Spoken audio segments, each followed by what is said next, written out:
एक साल बीत चुका था। ढोलकपुर वापस शांत था। गांव के लोग फिर से खुशी से जीने लगे थे। हर पूर्णिमा को लोग एक दिया जलाकर ठुन ठुन ठुन साहुर को याद करते थे। पर एक रात कुछ ऐसा हुआ जो फिर से सब कुछ बदल के रख दिया। लाशें फिर से मिलने लगी। हर 2 दिन बाद किसी न किसी के घर के सामने एक कटी हुई लाश पड़ी होती। गांव फिर से कांप उठा। एक दिन सब लोग महाराज के पास पहुंचते हैं और रो रो कर गांव की घटनाओं के बारे में बताते हैं। रात को महाराज 2 सेनापतियों से कहते हैं, जाओ और खोजो इस कांड के पीछे कौन है। लेकिन सुबह सिर्फ उनकी लाशें लौट कर आईं। एक का सिर था ही नहीं, दूसरे के पैर कट चुके थे।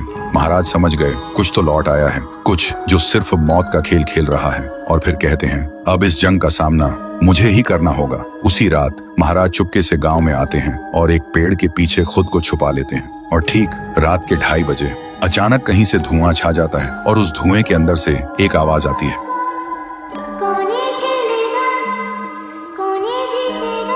और फिर धुएं के बीच से निकलती है एक गुड़िया, गोल आंखें, एक बेजान सी मुस्कान, लेकिन चेहरा मौत का पैगाम।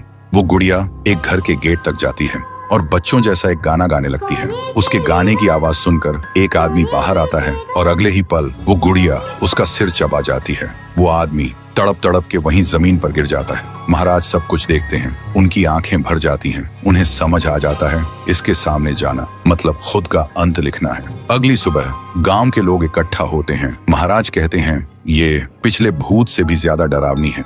इसे सिर्फ वही हरा सकता है जो मौत को पहले ही हरा चुका है। और फिर एक पूर्णिमा की रात सब लोग दिया जलाकर पुकारते हैं, आप वापस आइए, आपके बिना ये गांव जिंदा तो है पर जीने जैसा नहीं। तभी एक आवाज गूंजती है, ठुंग ठुंग ठुंग ठुंग ठुंग ठुंग ठुंग ठुंग ठुंग साहुर। और उसी देह की आग से एक जलता हुआ पेड़ बनने लगता है और उसी पेड़ में से ठुन ठुन ठुन साहुर निकलता है। तभी फिर से वही धुआं छा जाता है और उसके साथ ही एक आवाज।